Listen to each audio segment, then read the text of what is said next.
And of course, at the same time, progressives think the country is evil. But, inconsistency never bothers these people. I came around to my pronatalism late in my life.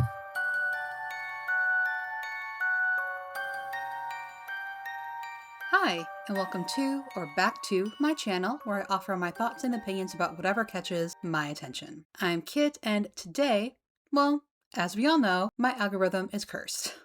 And so, the shocking psychology of liberal women popped up on my home feed, a discussion between Lionel Shriver and Winston Marshall. Never heard of him, or Lionel Shriver for that matter, but then she popped up on Triggernometry talking about ICE and cultural suicide. So, obviously, Lionel is much like Helen Andrews, come to think of it. They both think women are, TLDR, too nice and ruin things. But while Helen focuses on the workplace, Lionel is concerned about immigration. So much so that she wrote a book about it, and the book is fiction, but you would think it was a biography from the way these folks talk about it. Anyway, Lionel has a lot of spicy opinions and a wee bit of hypocrisy, so let's get into it. And at that, we're not going to go through the entirety of the interviews because she says a lot. It's a bit of a word salad, and I don't want to be repetitive. But we will look at some bits that stood out to me, and then we'll wrap up with my general thoughts. Oh boy. This week, or rather last week, Sir Jim Ratcliffe, the owner of Manchester United, just got skewered in the press. Did you see this? I did. He said the UK has been colonized by immigrants, really, hasn't it? And he got attacked by pretty much the entire establishment, including the Prime Minister, told to apologise. Rare that the Prime Minister tells people to apologise. He hasn't told anyone to apologise about the grooming gangs yet. Marco Rubio in his Munich speech also brought up migration. I want to explore that. So before we get into the sort of dividing lines, is Sir Jim correct? Has the UK been colonised? Of course. If you take the same number of Britons, white Britons, and you transport them to any other country outside of Europe, it's going to be called colonization. In fact, it would be called settler colonialism, apropos of Israel. But for some reason, when it's people arriving here, you can't use that language. And again, it's partly, this is just a linguistic issue. The word is charged. It's used to demonize British history, and therefore you can't use, the wrong side is using that word. So that side can't use that word except with a sense of shame. It can't use, the right cannot use that word with accusation.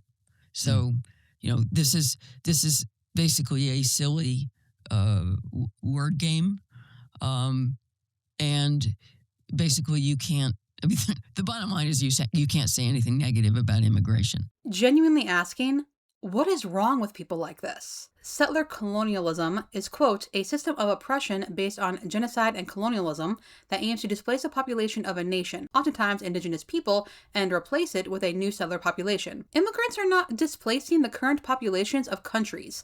They are not taking their place or genociding them. And it is so disingenuous to pretend they are. There is no plot to move non-white people to white countries to replace white people. And it is just so we, and I'm mostly speaking about the US, though the UK has done this as well, have played an outsized role in destabilizing other countries, of ensuring less wealthy countries remain less wealthy so we can have our goods for cheap. And then we have the gall to act shocked and alarmed when people in those countries seek to move somewhere they think will be better, safer. Also, folks like Lionel are the first ones to brush off climate change as no big deal. And the countries most immigrants come from are also the ones most affected by climate change. It's estimated there could be 1.2 billion climate refugees by 2050. And it is wild to me that we have folks like Joe Rogan and Chris Williamson who move in this same sphere and say people affected by climate change can just move. No, they can't. Not in the least because moving costs money, but also because of folks like Lionel who are so paranoid of people who don't look like them. And unfortunately, they are the ones with the money and power to actually influence immigration policies. Speaking of which, You can't say anything negative about immigration. This woman is literally making the rounds of podcasts, sharing her negative views of immigration to millions. I am so tired of this "we're not allowed to say this, but" game, as I speak to thousands, if not millions of people. This is also the case in the U.S. On the one hand, if you tout the so-called Great Replacement theory, and you're concerned about the diminution of the native population, then you're a racist. Yes, the Great Replacement theory is racist and anti-Semitic. And not new. Someone please tell me she's not saying white people are the native population of the U.S. Please. And this is deplorable. You can't use the word invasion. And on the other, these same people are busy celebrating the idea of white European populations becoming minorities in their own countries. I would be really interested in hearing Lionel share why she doesn't want to be part of a minority group. But I doubt she ever will, because we already know folks like her are afraid of being treated the way they treat currently marginalized groups, but they can't admit that because they pretend everyone is treated equally and racism has been eradicated. So why is it that that's become the case? Why is it that this is so emotive? Why is it that this is a profound moral sin to be anti-migration? Keep in mind, there are people on the left now who are losing their lives in the name of defending immigrants, or rather illegal immigrants. They're not just defending migration, they are defending illegal immigrants, criminals, because it's so important to them. I'm, of course, referring to Renee Good and Alex Pretty, that's right. So how do we get to this place? Winston is British, so I'll give him some grace, but we've been here before. But briefly, and for anyone who wants to delve deeper, links below as usual, ICE is not rounding up dangerous criminals. ICE is not rounding up illegal immigrants. They are using every trick in the book to up their deportation numbers, and though I am disheartened to see how easily people fall for this idea that ICE is just rounding up all those worst of the worst and somehow coming out unscathed despite dealing with such dangerous, reckless members of society, but anyway, how do we know they're undocumented immigrants when they're rounded up and shipped off? Could be to a detention center, could be to some random country, without due process. We just take ICE's word for it? And finally, why is Winston asking Lionel this question? She's anti-immigration and clearly not on the left, nor did she know Renee Good or Alex Pretty personally. How is she going to speak for their motivations? Well, immigration in the modern era, in the woke era, has always been in the mix. And I guess first of all, it does connect with race. It connects with income inequality, another left-wing cause.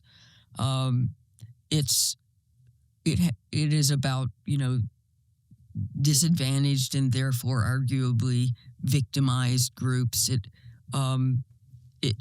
has to do with the whole idea of the white majority, the European majority, versus minorities, and of course the minorities are sacred, and that makes the white people the profane. I mean, it hits all of their favorite subjects, and in combining them in one issue, it's the lightning rod. This is the third rail. This is what's going to make them more hysterical than any other subject.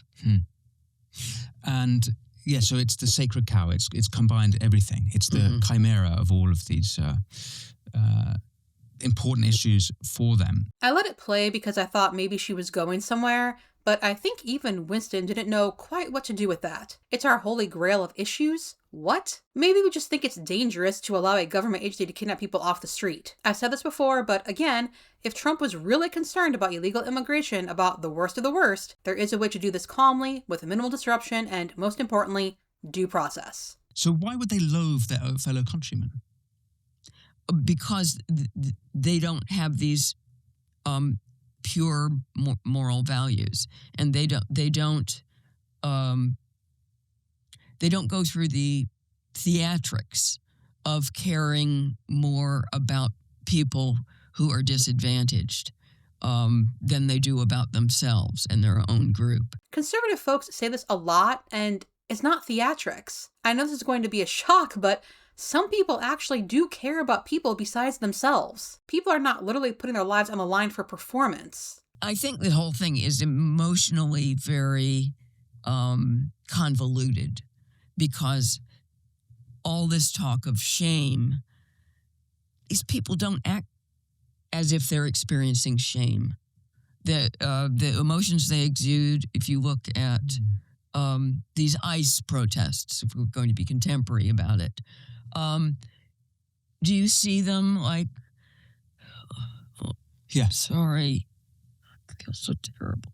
Please don't look at me. You get any of that? As No, in- actually, if you feel shame, you stay home. Yeah. Right?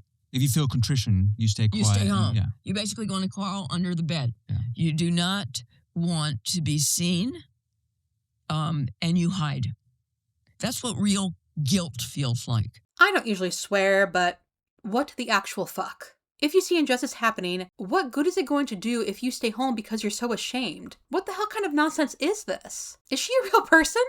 I'm starting to doubt. Yeah, I'm ashamed of things the US has done, but sitting at home and quietly brooding about it isn't going to change anything. And that is what I and other people want, to change things. And if we see people doing things we think are bad for the country, bad for humanity, why on earth would we stay home and just let them continue running things into the ground? We're constantly talking about white guilt, and I think it's complete rubbish. These people do not feel guilty in the slightest. They do not really think that they are responsible for slavery. They know they didn't kill any Indians, and they think that if everyone were like them, then the whole country would be righteous. They are big show-offs. TLDR, this woman is as shallow as a teaspoon and can't imagine anyone is different from her, therefore she figures no one is actually experiencing the emotions that are driving them to protest, nor that people can embody different emotions in different ways. For some people, shame does drive them to hide. For others, shame drives them to demand change. That emotion of theirs has been hijacked to this issue. And what would you think would be a healthier way for them, let's say, in good faith, let's say they care about this issue and they want to do something about it, what would be a reasonable thing for them to do? I don't know, write an op-ed. Yeah, because that would definitely do something. Lionel clearly doesn't care, which makes this even more frustrating. This part I think is genuine, that on the left, they don't really believe in their countries. Yeah. They don't derive any sense of meaning from their nationality, except in the negative. And a lot of the progressive world is negative. It's all against. As someone actually in the progressive world, no, it's not negative. We see issues and we try to figure out ways to make them better. Acknowledging that your country is not perfect is not a bad thing. Seeking to improve your country is not a bad thing. I grew up on the left. My parents were liberal Democrats. Liberals and Democrats are not interchangeable with the left, not even in the 1960s, sorry. Also, per Lionel, she was on the left when she was a teen because she wore beads and went to anti-Vietnam protests. Was that how someone knew they were on the left in those days? So when was your Damascene moment? When did you turn? I don't think it was a single moment, but I didn't really start questioning my political upbringing until I was in my early 30s. I moved to Northern Ireland, and that really made a conservative out of me. Did it really? Yeah. What about Northern Ireland made you into a conservative? I hated the IRA, virtually on sight.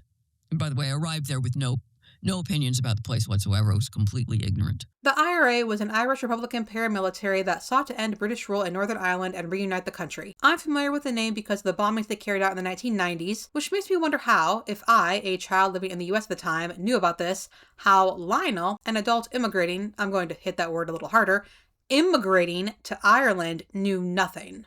But I was actually a blank slate. There is such a thing. And I just found the IRA, the people in it, their rhetoric, and not to mention what they were doing, completely repulsive and unjustifiable. What the terrible injustice that they were fighting was comparatively trivial, considering what they were willing to do to press their cause. And in the main, the discrimination against Catholics by the time I arrived in 1987 had been, if anything, overcompensated for, and yet they weren't giving it up. I'm not from Ireland, so I'm not qualified to speak on this, but it does strike me as off in some way that someone who admits to being a blank slate, knew nothing, decided that the NRA's cause was trivial, and hey, by the time she arrived, so far as she was concerned, it was all good. Something off here. Perhaps a lack of education? Lack of humility over something she clearly didn't bother to educate herself about? Look at the Palestinian thing. What do these people have to do with the Palestinians? Nothing. They know nothing about Palestinians, right? They don't know anything about the Israeli conflict. It's just an excuse. So basically, Lionel can't imagine feeling something about anything that doesn't directly involve herself or her family, and she therefore assumes other people don't either, so people who do things for people besides themselves and their family are just showing off. Wow. As for what we have to do with it, the US is literally funding the weapons being used to genocide the Palestinian people. She speaks with authority on such things, people give her that authority, but she can't even be bothered to read about the things she speaks about. Probably because she assumes they're not important. Do you think it's linked to increased childlessness? Probably. I mean, isn't having children the ultimate sense of purpose? Lionel Shriver has no children, and I would be willing to bet that she wouldn't say her life has had no purpose, no meaning. I have found a sense of purpose in my work. But everyone doesn't have that. Called it. And true, but even though not everyone is fortunate enough to have found purpose in their work, that doesn't mean their lives are without it, even if they don't have kids. And it's not for Lionel to decide if other people's lives have purpose or not. Also, protesters do indeed have kids. Renee Good had 3 children, and protesting is not a child replacement activity. Anyway, yes, they do indeed talk about this for a while, and of course they blame progressives for lying to women about how they can wait to have kids. We will talk more about this in a bit, but I would like to say it is truly amazing that Lionel Shriver hits the conservative talking point for every single thing they discuss. I'm afraid that that's at the core of the whole progressive mentality. It is obsession with the self. It's all about a kind of vanity. And at the same time, you're dealing with people who are actively miserable, who keep looking for something inside themselves that isn't there because you would need to go out and build it. It's not something that is discoverable. And at the same time, these are people who need a sense of belonging. They're destroying all the natural institutions to which one might belong.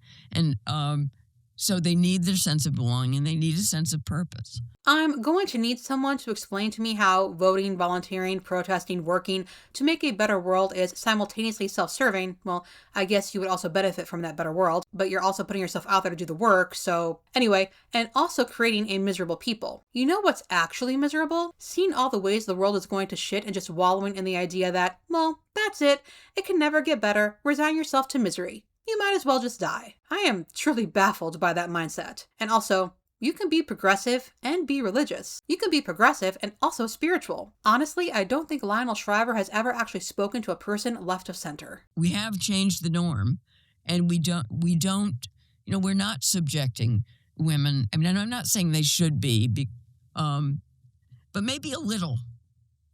Maybe not outright stigma, but maybe smidgen of shame. a little sense of social pressure, right? That's in the positive direction toward motherhood, that you have to resist in order to remain childless. No, women should not be socially pressured to have kids. That is a terrible idea. Kids are people and they deserve to be born to parents who actively want them, not to parents who couldn't withstand social pressure. Anyway, that's it for Winston Marshall. Now we move on to Triggernometry, and one more time for those who aren't getting it. And of course, at the same time, progressives think the country is evil. But, inconsistency never bothers these people. These people. Nice. And no, wanting the true history of your country to be talked about and wanting your country to be better, to live up to the ideals you were told it stood for as a child, that is not hating your country. That is wanting to see it live up to its potential. How is that hatred? The Biden administration opened that border on purpose. We do not have an open border under Biden or Obama or Bush, or Clinton, and on and on. We have been regulating immigration for over 200 years, and I am really baffled by how people fall for this. And ship people all over the country, wherever they wanted to go. People aren't just allowed to enter the country and go wherever. They have court dates, they have to check in. It is not a free-for-all. I'm afraid that in discussing the male-female dynamic in relation to woke world, I don't speak very warmly about my own sex. No, really? Sarcasm aside, it's very interesting to me that she calls progressives nihilistic, dystopian, ungrateful, but Lionel herself takes a doomer's view of everything. Anyone left of center, immigrants, doesn't matter if they're here legally or not, and now, of course, women. Women are capable of the masculine virtues also. And we have allowed them to run riot, feeding their worst impulses. Some of those impulses are masculine. They're just disguised because that crowd can be extremely aggressive and violent and vicious, right? And it's true that the traditional cancel culture has had a catty female side, that assassination of character and assassination of career. That's pretty female. But even physically, a lot of these people in protests and stuff, they're frightening. All right. And I feel that a lot of the emotions that dominate the progressive left are not just girly emotions, fury, and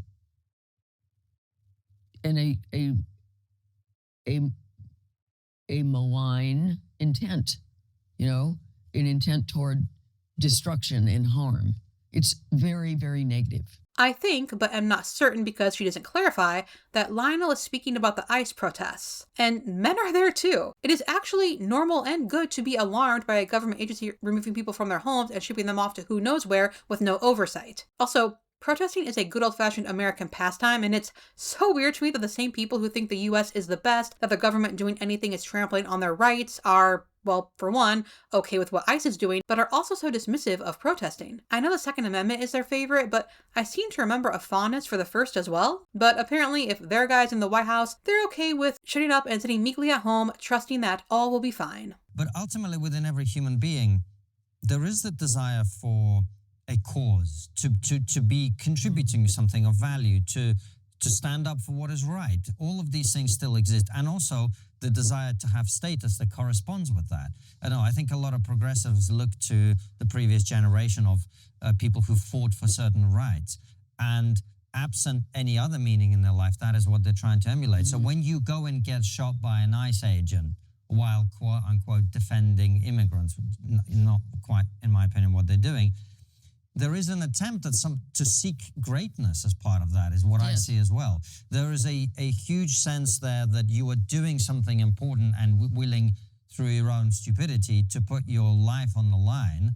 And frankly, also, objectively speaking, to go down in history, right? Because, billions of people around the world are going to know your name. So fundamentally, these three believe that the people protesting aren't doing it because they feel it is the right thing to do or because they're against what ICE is doing. They're doing it because they lack meaning in their lives. And also, per Lionel, they view immigrants as children who must be protected. This is just so insulting and bizarre. Apparently, the only people in the world who do things because they matter to them, who have the courage of their convictions, are the ones they agree with. These three don't want immigration, despite two of them being immigrants, and so they can't understand why anyone would object to the ways immigrants are treated. And all three of them are adults who should be grown enough by now to see beyond their own noses.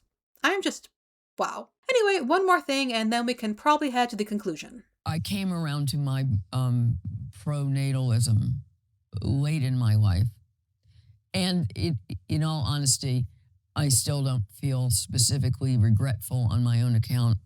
My life worked out pretty much the way I wanted. One of Lionel's things, besides immigration, is that we aren't having enough kids. She is currently 68. It is very, very easy to tell other people to have kids and to think, oh, maybe I should have had kids, once the ship has sailed and you can't do the thing even if you really, really want to. I do appreciate at least her honesty. She doesn't pretend she's just worried that women will regret not having kids. She doesn't pretend to be concerned about future happiness. She just thinks women should do it so immigrants can't replace us. And apparently so people have less time to protest, which, I do appreciate the honesty. And that whole system has got to go. I would shit can all of asylum. So in short, leaving the country you were born in to go to another country for any reason should not be allowed. But hey, at least she admits we don't talk about water enough. So to recap, Lionel Shriver is the pronatalist who doesn't regret not having kids, though she did say her life is short on plot since she didn't. She is the immigrant. She's lived in Israel, Nairobi, Bangkok, Belfast, London, and currently lives in Portugal, who doesn't believe in immigration of any sort. No comments about illegal immigrants, please. Per Lionel, they are all, including asylum seekers, gaming the system and just here for the money,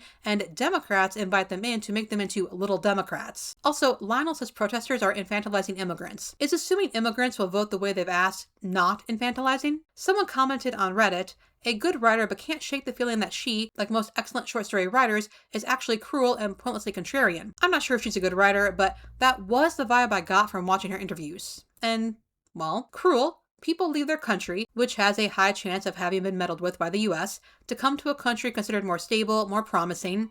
No, it's okay for Lionel to live in different countries, but if other people do it, they're gaming the system, they're lying, they're trying to take over. Contrarian. We need to consider the future, and we're not having kids, so there is no future, but also people not having kids because of the fear of what sort of future climate change would leave said kids.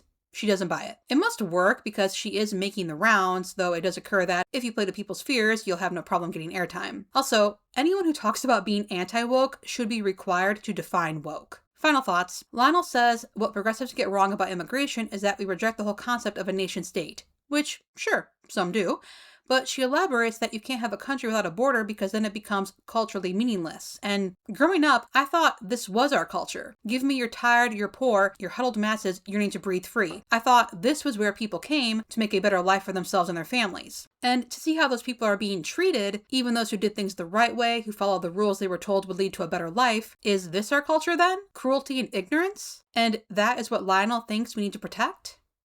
And that's it for this video. My socials and Patreon are linked below along with sources and resources. I would like to thank everyone for watching, and of course, I would like to give special thanks to my patrons. Have a wonderful day, donate to an immigrants' rights nonprofit if you can, and I'll see you in the next one.